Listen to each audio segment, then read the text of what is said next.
গতকাল একটু বাইর হয়েছিলাম। গিয়েছিলাম হলো একটু আমাদের উপজেলা বা পর্যায়ে আরকি।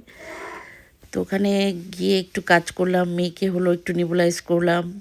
তারপর একটা বিশেষ কাজ ছিল। তো সবকিছু করার আগে না একটা মিষ্টির দোকানের সামনে এসে আমার মনটা আটকে গেল। ভাবলাম একটু মিষ্টি খেয়ে নিই। তো এখানকার দইটা কিন্তু খুবই পপুলার। আর এইটাকে আমাদের এলাকায় আমিত্তি বলে।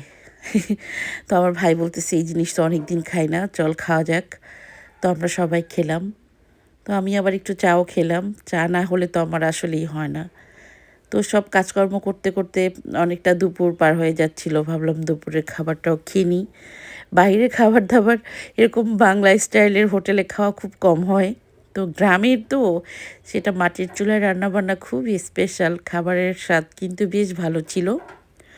আর আমাদের দক্ষিণবঙ্গের রান্নাবান্না, খাবার-দাবার সবসময়ই অসাধারণ। তো গরুর মাংসের ঝোল ছিল আর হলো চিংড়ি দুপুরে খেয়েছিলাম।